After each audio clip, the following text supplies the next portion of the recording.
Ladies and gentlemen, welcome to the afternoon session of the opening day today, the 11th of September, 1893. We now introduce you to Swami Vivekananda from India and request him to address us. Swami Vivekananda. Sisters and brothers of America,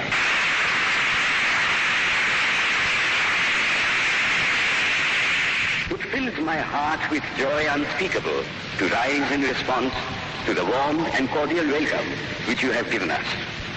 I thank you in the name of the most ancient order of monks in the world. I thank you in the name of the mother of religions. And I thank you in the name of the millions and millions of Hindu people of all classes and sects.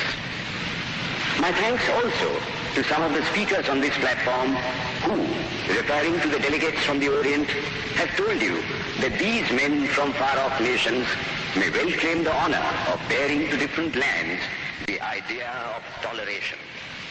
I am proud to belong to a religion which has taught the world both tolerance and universal acceptance. We believe not only in universal toleration, but we accept all religions as true. I am proud to belong to a nation which has sheltered the persecuted and the refugees of all religions and all nations of the earth.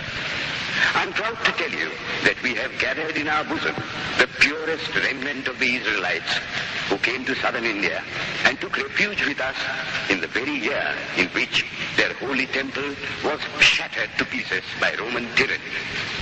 I am proud to belong to the religion which has sheltered and is still fostering the remnant of the grand Zoroastrian nation. I report to you, brethren, a few lines from a hymn which I remember to have repeated from my earliest boyhood, which is every day repeated by millions of human beings.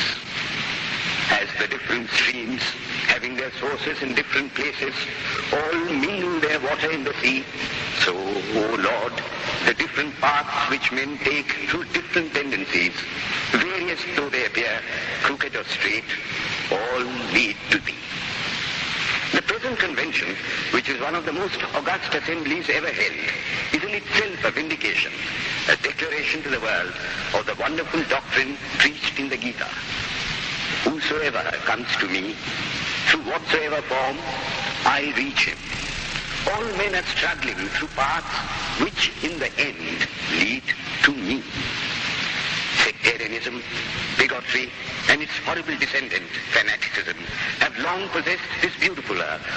They have filled the earth with violence, drenched it often and often with human blood, destroyed civilization, and sent whole nations to despair.